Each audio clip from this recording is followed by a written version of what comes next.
Hello guys, welcome back to the other podcast. और आज जो हमारा पॉडकास्ट होने वाला है वो ट्रांसजेंडर एम्पावरमेंट पे होने वाला है। तो आज हम बात करते हैं हमारे एक ट्रांसजेंडर गेस्ट से, मिस जयंती से। तो मिस जयंती, आप अपने बारे में कुछ बताइए। जय श्री महाकाल। मेरा नाम जयंती ठाकुर है और मैं किन्नर अखाड़े की सदस्य हूँ। इंटरनेशनल किन्नर अखाड़े की जो आचार्य महामंडलेश्वर हैं श्री लक्ष्मी नारायण त्रिपाठी, वो मेरी गुरु हैं। मैं उनका चेला हूँ और फॉर अ चेंज मैं एक पढ़ी लिखी भी हूँ।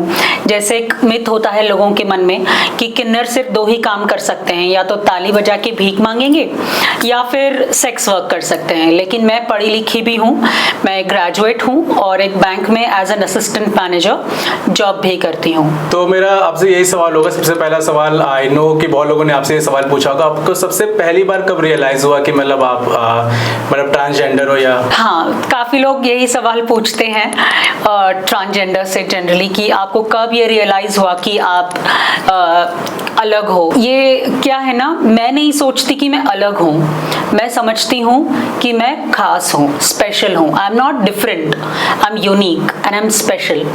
तो शायद 10-11 साल की एज होगी तब मुझे रियलाइज़ हुआ कि मैं एक गलत शरीर में पैदा हो गई और मुझे लगता था कि मुझे अपना शरीर चेंज करना है। तो मैं हरदम अपने माइंड में एज एक लड़की की तरह ही फील करती थी, लेकिन शरीर मुझे एक लड़के का मिला था। तो इस कंडीशन को आप जेंडर डिस्फोरिया कहते हैं मेडिकल टर्मिनोलॉजी में। तो मुझे जेंडर डिस्फोरिया आप कह सकते हो, वो कंडीशन था है। तो फिर मेरा सपना था कि मैं खुद को बदलूं, जैसे मेरा माइंड था वैसे ही अपने शरीर को मैं बदलूं। तो फिर मैंने बहुत स्ट्रगल करना पड़ा। आसान नहीं होती है एक किन्नर की ज़िंदगी। तो बहुत मेहनत और स्ट्रगल करने के बाद फाइनली एक टाइम आया जब मैंने सर्जरी करवाई और ख़ुद को बदला, और जिस तरह का शरीर मैं चाहती थी, जिस तरह की ज़िंदगी मैं चाहती थी, मैंने अपनी किस्मत की लकीरों को बदल के वो ज़िंदगी पाई है। तो मतलब जैसे आपने बताया बहुत सारा स्ट्रगल था, मतलब आप उस फेज के बारे में बताना चाहें कि जब आपको रियलाइज हुआ तो आपकी फैमिली सपोर्ट करी आपको कि नहीं? फैमिली से रिलेटेड एक बात मैं बताना चाहूँगी। I am lucky. हर ट्रांस इतनी लकी नहीं होती। मैं खुशकिस्मत हूँ क्योंकि मेरे माता पिता तो जानते थे मेरे बारे में बचपन से। एक माँ और जो फादर होते हैं, माँ बाप से ज़्यादा अपने बच्चे को कोई नहीं समझ सकता, ना ही कोई जान सकता है। तो बचपन से ही माँ बाप को पता तो रहता ही है कि हमारा बच्चा कुछ खास है।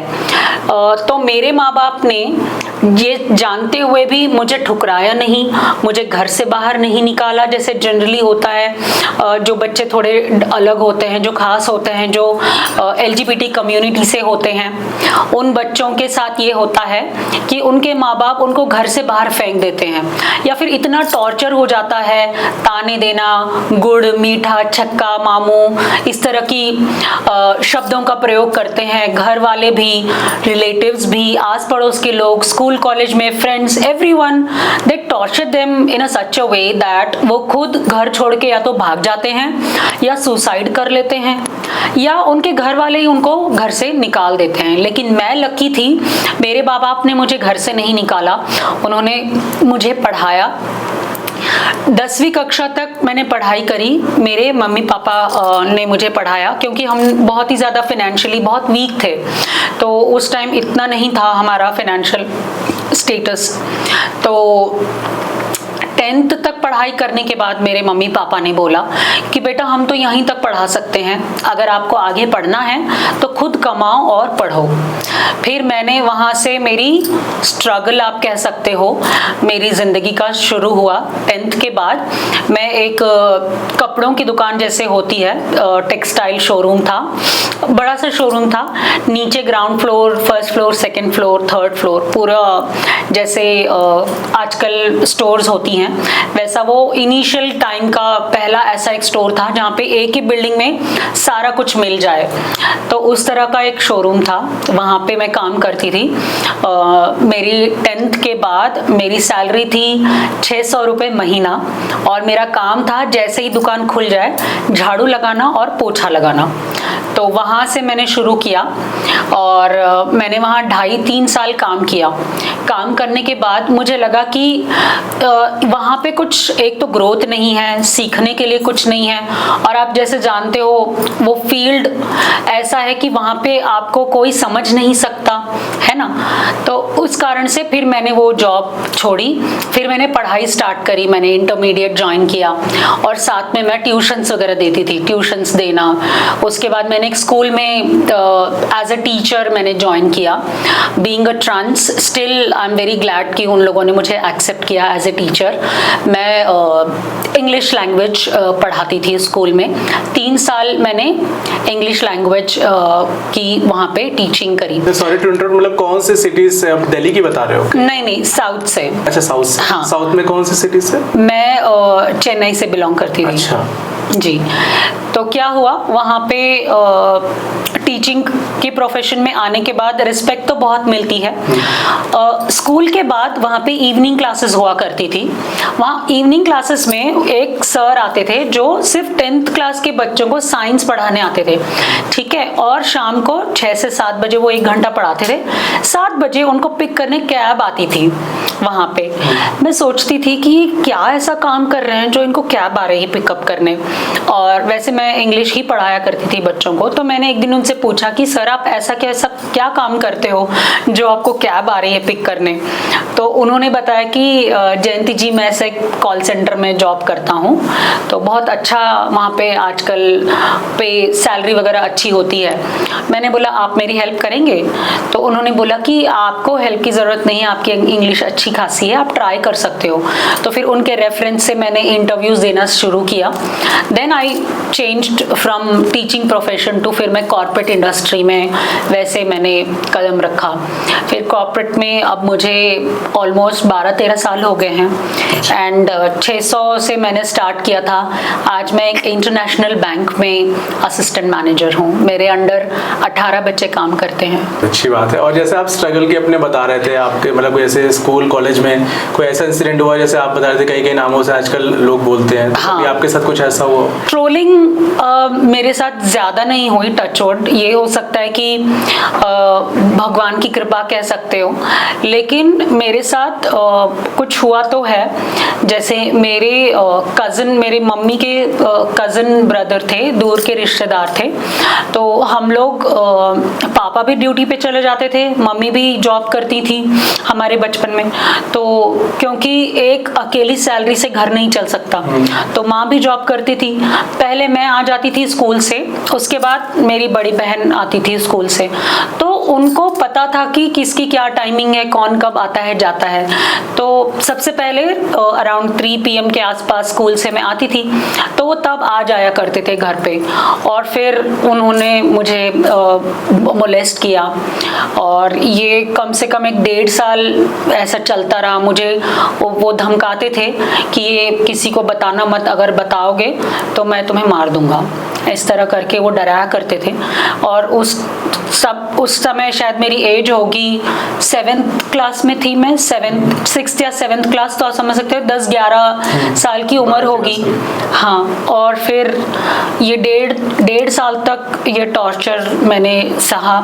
फिर फाइनली 1.5 साल के बाद मैंने अपनी मम्मी को बताया कि मामा जी ऐसा मेरे साथ करते हैं। तो मेरी मम्मी को बिलीव ही नहीं हुआ पहले तो। फिर एक बार वो आए घर पे, मेरी मम्मी ने पापा को नहीं बताया, लेकिन उनको एक चांटा लगाया और बोला कि अगली बार आना मत मेरे घर। तो वहाँ पे उस चीज़ का अंत तो हो गया। लेकिन जैसे मैंने बताया 10वीं के बाद मैंने एक स्टोर में काम करती थी, तो वहाँ पर जो वहाँ का जो बॉस था उसने भी लिटरली वहाँ तो आप कह सकते हो रेप ही हुआ था। 2 दिन तक ब्लीडिंग हुई थी। एंड आप ये सोच रहे होंगे कि वो रेप जयंती के साथ हुआ है, लेकिन तब मैं जयंती नहीं थी, तब मैं एक लड़का हुआ करती थी। तो वहाँ पे मेरे साथ रेप हुआ और फाइनेंशियल कंडीशन इतनी ख़राब थी घर की कि मैं वो जॉब भी नहीं छोड़ सकती थी। अगर जॉब छोड़ दूंगी कि तो फिर घर कैसे चलेगा। उस चीज़ में मैं डर के मारे 2 दिन दुकान तो नहीं गई, गई शॉप पे, लेकिन थर्ड डे मुझे जाना ही पड़ा और मैं घर पे भी नहीं बता सकती थी ये सब कुछ कि मेरे साथ ऐसा हुआ है। तो बड़ी मुश्किल के साथ मैंने वो 2 दिन गुजारे और तीसरे दिन सीने पे पत्थर रख के मैं फिर से वापस दुकान जाना पड़ा। बहुत ही दुख की बात है कि जो लोग छोटे बच्चों को अपना निशाना बनाते हैं, अपने शरीर की जो लस्ट होता है, जो उनकी काम वासना का जो भी उनका होता है फीलिंग, उसके लिए छोटे बच्चों के साथ जो ऐसे करते हैं वो बहुत ही घटिया होता है। बिकॉज देखिए कितना साल हो गया है मेरे साथ ये हुए, लेकिन मैं उस चीज़ को भूल ही नहीं पाती हूँ। तो you'll remember that। और सच मानिए, जैसे आपको पता होगा कि जो स्पेशल जो किन्नर लोग होते हैं उनको तो भगवान राम जी से आशीर्वाद मिला हुआ है कि उनका आशीर्वाद भी उतना असरदार होता है और उनका श्राप भी।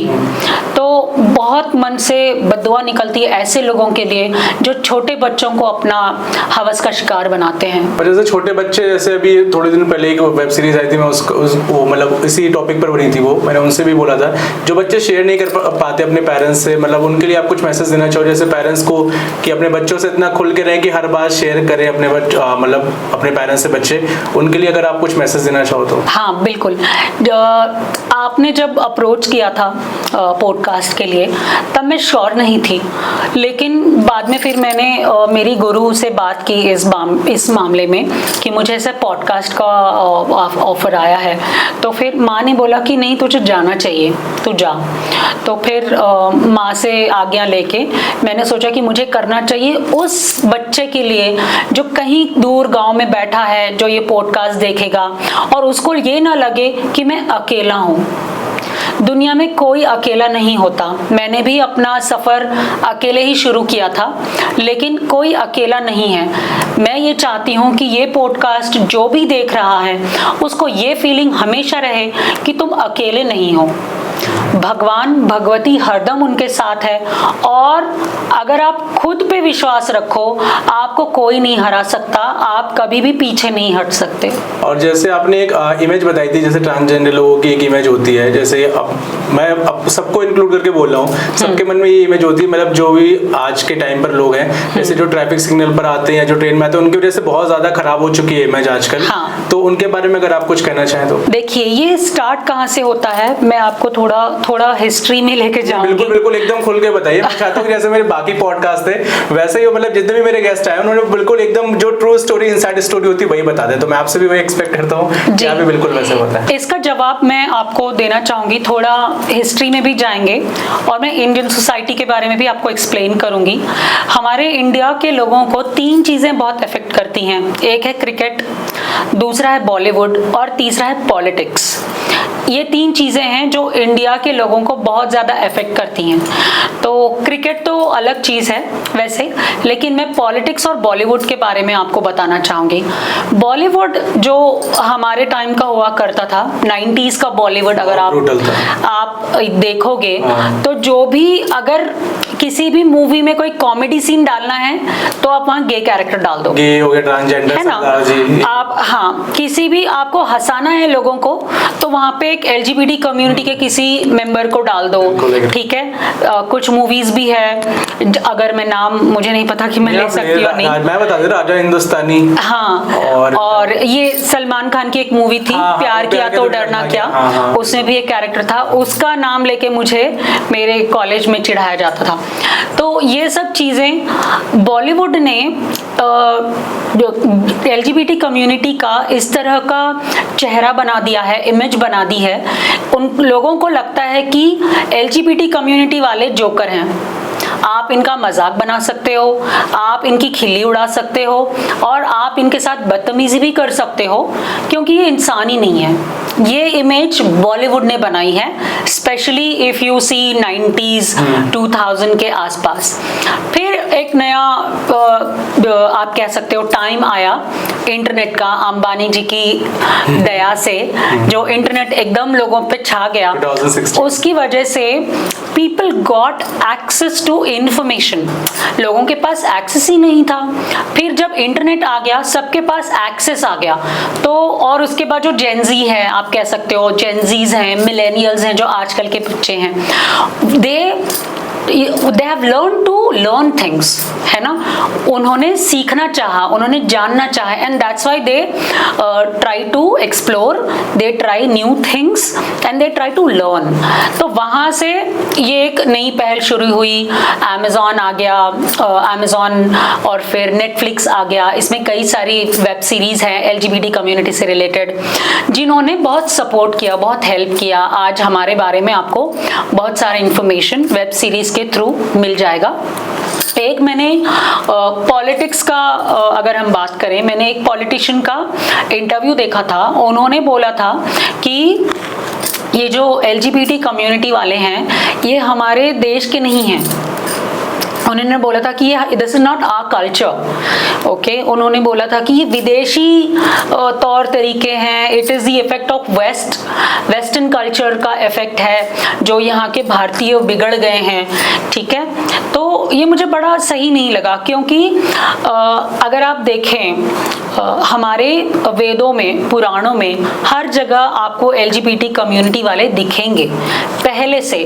अगर मैं बोलूँ महाभारत में, ठीक है, शिखंडिनी वो किन्नर थी, वो तो राजा थी और बहुत बड़ी योद्धा थी, जिन्होंने महाभारत में बहुत अहम रोल निभाया था। उसके बाद अगर आप देखें, थोड़ा आगे आ जाएं हिस्ट्री में, जो मुगल टाइम था, उस टाइम पे भी जो इस पद्मावत मूवी में हमने देखा था, हाँ, मलिक कफूर, वो भी एक गे कैरेक्टर था।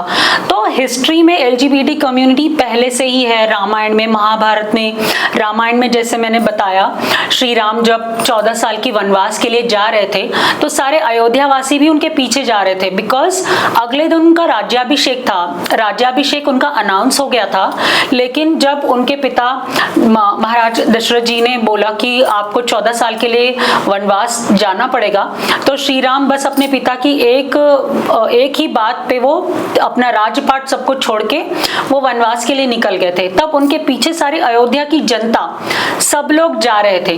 तब श्री राम कहते हैं कि आप सारे, जैसे हम इंग्लिश में नहीं कहते कि लेडीज एंड जेंटलमैन, तो उस तरह से श्री राम ने भी वहां पे बोला कि आप सारे जो स्त्री पुरुष हैं, आप अपने अपने घर चले जाइए, मैं 14 साल के लिए वनवास के लिए जा रहा हूं, मैं आ जाऊंगा, फिर आप सबसे मिलूंगा, ठीक है। ये बोल के श्री राम वनवास के लिए चले जाते हैं। लेकिन जो किन्नर लोग थे वहां पे, राम जी ने बोला ना कि सारे स्त्री और पुरुष, लेकिन किन्नर तो ना स्त्री होते हैं ना पुरुष, तो वो वहीं बैठे रहे। 14 साल वनवास खत्म होने के बाद जब श्री राम लौट के आए, तो वहीं वो अयोध्या के बॉर्डर पे बैठे हुए थे, गांव के बाहर। तो श्री राम ने बोला आप यहीं बैठे हो? तो फिर किन्नर कहते हैं कि आपने बोला था कि सारे स्त्री पुरुष घर चले जाओ, हम तो ना स्त्री हैं ना पुरुष हैं, इसीलिए हम आपका वेट कर रहे हैं 14 साल से। तो भगवान राम इतने प्रसन्न होते हैं उनसे, तब उनको वो आशीर्वाद भगवान राम ने दिया था कि आप हर खुशी के मौके पर आपको याद किया जाएगा, आपका आशीर्वाद भी उतना ही असरदार होगा और आपका श्राप भी। तो वो हमको आशीर्वाद भगवान राम से मिला है। तो हिस्ट्री से ही है किन्नर, ये कोई नया कल्चर नहीं है, कोई नई बात नहीं है। हमें हमारे पुराणों में डेमी गॉड का दर्जा दिया गया है। किन्नर जैसे देव, दानव, अप्सरा, यक्ष, किन्नर, तो हमको उस जो श्रेणी में डाला गया है हमारे पुराणों में, किन्नरों को डेमी गॉड, भगवान के बाद उनको माना जाता है। अगर आप मुस्लिम कल्चर भी देखो, एक शब्द जो मुस्लिम कल्चर का शब्द है हिजड़ा, तो हिजड़ा का मतलब होता है, वो फारसी शब्द हिज्र से निकला हुआ है। हिज्र मतलब होता है जब मक्का मदीना जाते हैं, वो अपने मक्का मदीना अपने परवरदिगार से मिलने का, उनका दीदार करने के लिए जाते हैं, तो जो जर्नी होती है, जो सफर होता है, उसको हिज्र कहा जाता है।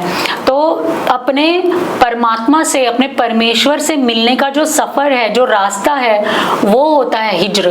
तो इतना पवित्र वर्ड है हिजड़ा, उसको लोग एज ए गाली की तरह यूज करते हैं। बड़ा दुख होता है मुझे जो लोग इस तरह का काम करते हैं। दूसरी चीज़ आपने बताया था कि जो लोगों का सोच है वो क्यों ऐसा है। जैसे मैंने बताया एक ट्रांसजेंडर 10, 11, 12 साल की एज में वो रियलाइज़ करता है कि वो सबसे खुद थोड़ा अलग है, तो अब वो घर छोड़ देता है। ठीक है, जैसे मेरी कहानी है। अब आप इमेजिन करिए एक 10, 11 साल का बच्चा जो अपना घर छोड़ दिया है या फिर उसको घर से भगा दिया गया है, वो घर से बाहर है। एक इंसान के लिए 3 बेसिक चीज़ें होती हैं, रोटी, कपड़ा और मकान, और उस बच्चे के पास वो 3 ही नहीं है।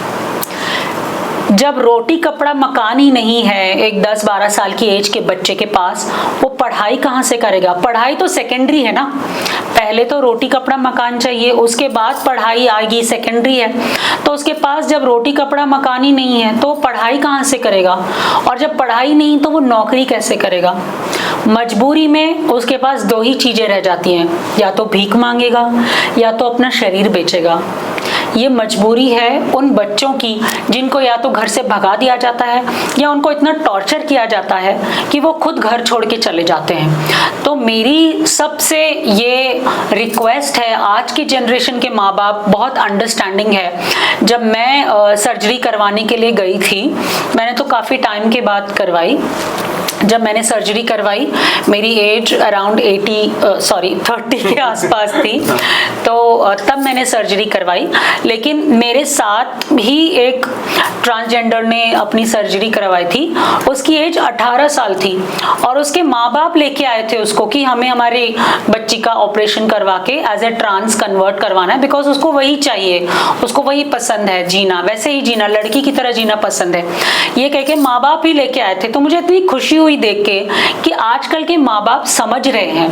तो मैं बस यही रिक्वेस्ट करूंगी सब माँ बाप से कि आपको बस ये सोचना है कि ये भी हमारी ही औलाद है, हम भी वैसे ही एक माँ के पेट से जन्म लिए हैं जैसे दूसरे बच्चे जन्म लेते हैं, हम भी इंसान हैं। बस इंसान समझ के वो प्यार और सम्मान दें और अपने बच्चों को घर से बाहर ना फेंकें।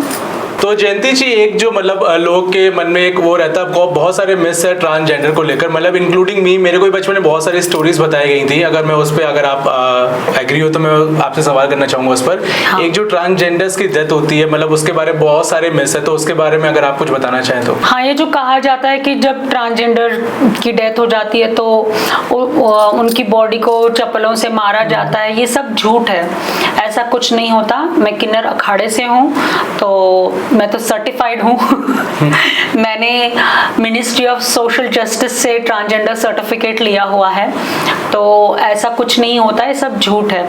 उनकी भी जो शव यात्रा आप कह सकते हो, अंतिम यात्रा, बिल्कुल नॉर्मल ऐसे ही निकाली जाती है जैसे नॉर्मल लोगों की होती है। इनफैक्ट जो किन्नर समाज है वो नॉर्मल समाज से भी बहुत ग्रेट है। क्यों? क्योंकि किन्नर समाज में कोई वृद्धाश्रम नहीं है, किन्नर समाज में कोई अनाथ आश्रम नहीं है। जो एक यंग किन्नर होता है वो भीख मांगे, सेक्स करे, अपना तन बेचे, कुछ भी करे, अपने से जो यंग किन्नर होते हैं उनकी देखभाल करता है और अपने जो गुरु, जो बुजुर्ग होते हैं उनकी भी देखभाल करता है, चाहे वो अपना शरीर भी बेचे। लेकिन किन्नर समाज वाले अपने बड़ों की और अपने छोटों की बहुत अच्छे से बढ़िया देखभाल करते हैं, उन लोगों को बेसहारा नहीं छोड़ते। तो नॉर्मल समाज से तो हम बहुत लाख गुना बेटर हैं, क्योंकि नॉर्मल समाज में तो देखा जाता है ना कि माँ और बाप, कितने ऐसे आपको वृंदावन में देखने मिल जाएंगे बूढ़े लोग जिनको घर से बेघर कर दिया जाता है ना, बेटे की शादी कर दी और बहू आते ही माँ को घर से निकाल दिया जाता है। तो एटलीस्ट नॉर्मल समाज से किन्नर समाज अच्छा है, क्योंकि किन्नर समाज में कोई वृद्धाश्रम नहीं है। तो ये सब मतलब जैसे आप बता रहे थे मिस, और भी बहुत सारे मिस जैसे आपसे लोगों ने पूछे होंगे, तो आप कुछ शेयर करना चाहें उसके बारे में। ज़्यादातर तो यही सवाल होता था कि मुझे भी कहा जाता था कि क्यों तुम किन्नर समाज ज्वाइन करना चाह रही हो, क्योंकि जब मैंने सर्जरी करवा ली थी, करवाने के बाद, और मेरे, सॉरी टू इंटरप्ट, कितने पैसे लगे थे, कुछ पैसे उसके बारे में अगर आप बताना चाहो। हाँ, तो ये भी एक थोड़ी कहानी नहीं बिल्कुल, मतलब लोगों को पता चलना चाहिए कि कितना ऑपरेशन। मैं बताती हूँ। तो मैंने दिल्ली के बहुत बड़े हॉस्पिटल से करवाया, बिकॉज जैसे मैंने बताया मैं एक इंटरनेशनल बैंक में जॉब करती हूँ, तो हमारे ऑफिस में LGBT कम्युनिटी को बहुत सपोर्ट किया जाता है। तो ऑफिस के तरफ से ही जो इंश्योरेंस होता है, उस इंश्योरेंस ने मेरी सर्जरी को कवर किया। मैं खुद उतना खर्चा नहीं उठा पाती अगर खुद से करने की कोशिश करती, तो इंश्योरेंस के थ्रू कवरेज हुआ था। मेरी सर्जरी में ऑलमोस्ट 6 लाख रुपए लगे हैं। अच्छा, क्योंकि बहुत सारे लोगों में मतलब एक मिथ ये भी है ना कि कहते हैं कि अगर लड़का से लड़की बने हो तो फ्री में हो जाता है, लड़के नहीं, हाँ मतलब फ्री में तो नहीं कुछ होता। कहाँ आपके जमाने में बोल रहे हो? नहीं, मैं पहले की बता रहा हूं, जब मैं छोटा था। मैं बताती हूँ, वैसे तो सर्जरी आपकी 2.5-3 लाख में हो जाती है। मेरी 2 बार सर्जरी हुई है, तो इसीलिए मेरे 6 लाख हुए हैं। मेरी सर्जरी हुई होने के बाद 8-10 दिन हो गए। उसके बाद डॉक्टर ने बोला कि आपको मैं डिस्चार्ज कर दूं। ये मैं बात कर रही हूँ 2020 अक्टूबर, जो कि एकदम उस टाइम पे लॉकडाउन एकदम पीक पे था। तो उस समय डॉक्टर ने मुझे बोला कि आपको डिस्चार्ज कर दें, तो मैंने कहा हाँ कर दीजिए, नो प्रॉब्लम, मैं मैनेज कर लूँगी। तो मुझे डिस्चार्ज मिल गया और मैं अकेली रहती थी। तो फिर मैंने कैब बुक करी और मैं सर्जरी के 8 दिन के बाद कैब में बैठ के मैं अपने घर गई। तो मैं हॉस्पिटल से मेरा घर, आप समझ ले 1 आवर की जर्नी होगी, और दिल्ली की सड़कें तो आप जानते हो कितनी खूबसूरत हैं। सारे गड्ढे खड्डे, स्पीड ब्रेकर्स, इन सब की वजह से मेरी स्टिचेस खुल गई। मुझे पता नहीं चला। मैं घर पहुंची रात को, मैंने ऑनलाइन फूड ऑर्डर किया, रात की रात मैंने खा लिया और मैं सो गई। अगले दिन सुबह मुझे डॉक्टर ने बताया था कि जो स्टिचेस हैं वहाँ पे क्लीनिंग वरना ड्रेसिंग वगैरह करनी है। तो जैसे ही मैंने ड्रेसिंग हटाई करने के लिए, वहाँ पे सिर्फ मुझे ब्लड और फ्लैश दिख रहा था। मुझे कुछ नहीं समझ में आ रहा था कि क्या हुआ। और आप बिलीव नहीं करेंगे करण जी, आप सोचो मैंने इतना बड़ा फैसला लिया सर्जरी का, मैंने घर में बताया नहीं था क्योंकि लॉकडाउन का टाइम था और ट्रैवल करना किसी को अलाउड नहीं था। तो इतना बड़ा फैसला लेके कहीं मैंने गलती तो नहीं कर दी। मेरे आंखों के सामने अंधेरा छा गया। I was not into my senses for about 5-6 minutes.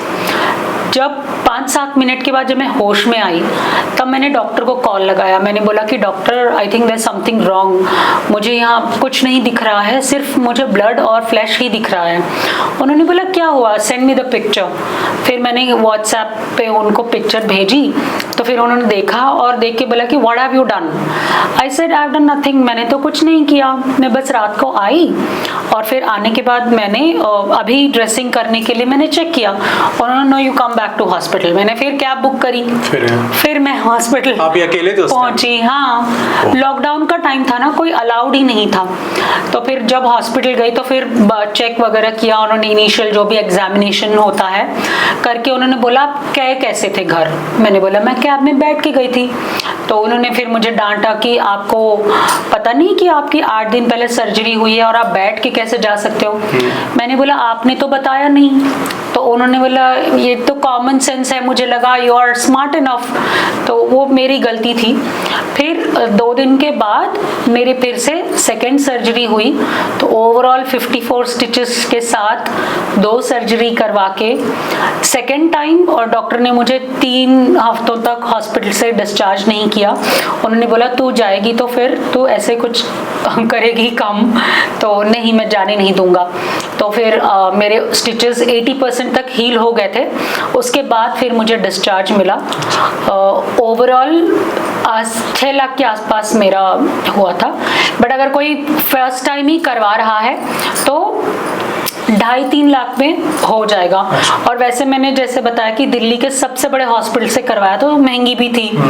तो जनरली 2-2.5 लाख में आराम से हो जाएगा अगर कोई छोटा हॉस्पिटल कोई चूज करता है तो। लेकिन मैं एक सजेशन दूंगी, अगर कोई भी ये सर्जरी करवाना चाह रहा है तो मेक श्योर कि आपके साथ हरदम कोई हो। अकेले आप मैनेज नहीं कर पाओगे, बहुत दिक्कतें आती हैं। तो हरदम अपने किसी दोस्त भी क्यों ना हो, अगर घर वाले सपोर्ट नहीं करे तो कोई फ्रेंड ही क्यों ना हो, मगर किसी को अपने साथ रखना बहुत ज़रूरी होता है। तो जयंती जी, जैसे कि अभी हम बात कर रहे थे इंटरनेट पे जैसे लोग ट्रोल करते हैं, अभी एक रीसेंट वीडियोस 2-3 वायरल हो रहे थे, जो एक लड़का पूछ रहा था मतलब मजाक के तौर पे, लोग जब भी किसी मतलब जैसे इंटरव्यू या पॉडकास्ट करते हैं तो मजे लेने की कोशिश करते हैं कि कैसे मतलब दूसरे हाँ, मेरे भी वीडियोस पे काफी कमेंट्स आते हैं। हाँ, डिफेम करा जाए। तो जैसे भी वो हुआ था एक किन्नर की सुहाग रात ये वाला, और जैसे एक वो कोई वो है influencer LRD Verma I believe, उसको बहुत ट्रोल करते हैं सलवार में तलवार ऐसे कुछ, तो उससे आप कैसे डील करते हैं? मैं भी मतलब सोशल मीडिया पे हूँ, इंस्टाग्राम वगैरह है, तो मेरी भी रील्स पे लोग कमेंट वगैरह करते हैं, तो मैं जनरली रेस्पॉन्ड नहीं करती, क्योंकि मुझे फ़र्क ही नहीं पड़ता। अगर मैं लोगों के बारे में सोचूंगी तो मैं अपनी ज़िंदगी नहीं जी पाऊंगी। अगर मैं इनिशियली लोगों के बारे में सोचती कि दुनिया क्या कहेगी, तो आज मैं जयंती ठाकुर नहीं होती, आज मैं किन्नर अखाड़े की सदस्य नहीं होती, आज मैं इस पोजीशन में नहीं होती। तो अगर आप लोगों के बारे में सोचेंगे कि लोग क्या कहेंगे, तो फिर आप अपने जीवन में कुछ भी नहीं कर सकते।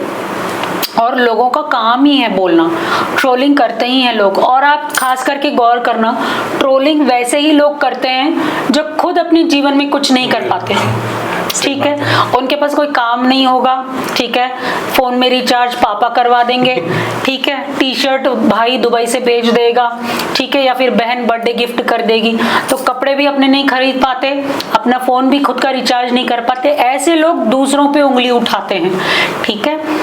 लोग अगर आप करीब से देखोगे एक किन्नर की लाइफ, तो अगर किन्नर के जितना अगर कोई बर्दाश्त कर लिया, मैं लिख के दूंगी वो इंसान भगवान बन जाएगा। आप एक किन्नर की जगह रह के सोचिए वो कितना सहते हैं। उनके लिए उठे बिस्तर से, जब बिस्तर से उठते हैं तब से उनका स्ट्रगल शुरू हो जाता है, सोए बिस्तर तक, सोते वक्त तक उनका स्ट्रगल चलता ही रहता है। मैं प्रिविलेज्ड हूँ क्योंकि मैं जॉब कर रही हूँ, लेकिन आप सोचो जो बेगिंग में, जो उस प्रोफेशन में हैं, जो सेक्स वर्क करते हैं, जो भीख मांगते हैं, ट्रेनों में भीख मांगते हैं, उन लोगों का स्ट्रगल कितना होता है। मेरे लिए भगवान की, भगवती की कृपा है, मेरे लिए स्ट्रगल ये होता है, मैं उठते ही सोचती हूँ मैं क्या पहनूं आज, मैचिंग कौन सी चूड़ी पहनूं, कौन सी हेयर स्टाइल करूं, मेरा स्ट्रगल ये है। लेकिन जो नॉर्मल जो हैं बेचारे, उनकी लाइफ में बहुत स्ट्रगल होता है। तो जयंती जी, ट्रांसजेंडर एम्पावरमेंट के बारे में जैसा आपने बताया कि जो लोग स्ट्रीट पे या मतलब ट्रेन्स वगैरह में जो भीख मांगते हैं करते हैं, उनके लिए आप कुछ मतलब एम्पावरमेंट मतलब कुछ आप लोग मिलकर कुछ करना चाहें या कुछ कर रहे हो, जैसे आपने बताया कि आप हेल्प करते हो, तो उनके एम्पावरमेंट के बारे में अगर आप कुछ मैसेज देना चाहें। कुछ लोग तो मैंने भी देखा है कई सारी मतलब उसमें भी NGOs वगैरह होते हैं। हाँ। सुष्मिता सेन की एक वो वीडियो भी गौरी सावंत जी का वो था, वेब सीरीज थी, उसमें दिखाए थे कई लोग फर्जी बन जाते हैं पैसा कमाने के लिए। तो उसके बारे में अगर आप बात करना चाहिए कि जैसे उनको कैसे एम्पावर करा जाए ताकि वो भी समाज के साथ जुड़ के मतलब एक कहते हैं ना कि मतलब कॉमन हो जाए। जैसे ऑफिस में आप मतलब आई बिलीव आई बेट कि मतलब आप एक लौते हो गए अपने ऑफिस में ट्रांसजेंडर, अगर मैं गलत नहीं हो तो। हाँ, नहीं, दो हैं। दो है, अच्छा, मतलब बहुत कम है एज कम्पेयर टू। हाँ, मतलब वो चीज से तो आप एग्री करते हो। तो उनके एम्पावरमेंट के लिए आप क्या मतलब लोगों को सजेस्ट करना चाहोगे, क्या बोलना चाहोगे इसके बारे में अगर आप कुछ बोले तो? सबसे पहली चीज मैं ये बोलूंगी, जो ये LGBT कम्युनिटी वाले बच्चे हैं, आजकल के जो यूथ है, मैं उन लोगों को बोलूँगी सबसे पहले अपनी पढ़ाई कंप्लीट करो, ग्रेजुएशन तक जाओ कम से कम। पढ़ाई कंप्लीट करने से पहले यू शुडंट कम आउट। आपको अपने बारे में लोगों से नहीं बताना है जब तक आपकी कम से कम पढ़ाई नहीं हो जाती। बच्चे बहुत एक्साइटेड हो जाते हैं, जैसे मेरे पास कई मैसेजेस आते हैं इंस्टाग्राम पे, जो अभी पढ़ ही रहे हैं, 10वीं 11वीं 12वीं में ही होते हैं, और ऑब्वियसली उनका रहन सहन, चाल, उनके मतलब चलने का तरीका, बैठने का तरीका, बात करने ऐसे ऐसे करके करते हैं। तो इन सब चीज़ों की वजह से लोगों को मतलब आप कह सकते हो डाउट हो जाता है, and then they come out. वो लोग बता देते हैं अपने बारे में कि मैं स्पेशल हूँ, स्पेशल चाइल्ड है, जो भी है। तो जब आप बता देते हो तो आपकी प्रॉब्लम वहाँ से शुरू हो जाती है। Do not tell anyone. मेरा सजेशन ये है, पहले पढ़ाई करो, अपने पैरों पे खड़े हो, एक जॉब हासिल कर लो, उसके बाद अपने माता पिता को बताओ अगर आपको जो भी बताना हो, क्योंकि अगर पहले ही बता दोगे तो आपके स्ट्रगल वहीं से शुरू हो जाएंगे। ये मैं सजेशन दूंगी बच्चों के लिए, और लोगों को भी मैं ये बताना चाहूंगी, जैसे मैंने बताया वो भी आपके ही बच्चे हैं, ठीक है। पेरेंट्स शुड अंडरस्टैंड कि वो भी हमारी ही औलाद है। जैसे मेरी पहली गुरु हैं श्री लाडली सरकार, उन्होंने मुझे बोला था कि तू मेरी ट्रांस बच्ची नहीं है या तू गे लेस्बियन ये नहीं है, तू मेरी औलाद है, मेरे लिए तू मेरी बेटी है, बस दैट्स इट। मुझे इसके आगे कुछ भी नहीं पता है, मेरे लिए तो मेरी बेटी है। ऐसे करके उन्होंने मुझे अपनी गोद में लिया, अपनाया, और उन्होंने मुझे सब कुछ मतलब बोला कि तुझे डरने की ज़रूरत नहीं है, और उन्होंने ही मुझे सबसे पहली साड़ी, मेकअप, चूड़ी सब कुछ उन्होंने ही मुझे दिया और बोला कि तू पहन, मेकअप कर, अच्छी लगेगी, बाल बढ़ा। तो उनकी एनकरेजमेंट है, आप कह सकते हो, जो मैं आज यहाँ तक पहुँची हूँ। इसीलिए ये भी उन्हीं की गिफ्टेड साड़ी है। मैंने सोचा कि माँ आपकी दी हुई साड़ी पहन के आई हूँ, क्योंकि हरदम मेरी लाइफ में आप बहुत लकी रहे हो, आपके बिना मैं एक कदम भी नहीं चल पाऊंगी। तो ये तो था पूरा podcast. Thank you so much Jayanti ji अपना टाइम देने के लिए हमें, मतलब बहुत अच्छा लगा आपसे बात करके। और एक चीज़ मैं मतलब अपने सारे व्यूवर्स को बताना चाहूँगा, इतने मतलब मैंने जब ये पॉडकास्ट स्टार्ट किया तो मुझे लग रहा था कि इतना कंफर्टेबल हो कि मैं पॉडकास्ट कर पाऊंगा। आपने बहुत कंफर्टेबल करा मेरे को इस पॉडकास्ट के लिए, तो thank you so much and I hope you guys like this video. So please subscribe the channel and share with your friends. मिलते हैं नेक्स्ट वीडियो में, तब तक अपना ध्यान रखो, सुरक्षित रहो एंड जय हिंद। जय श्री महाकाल।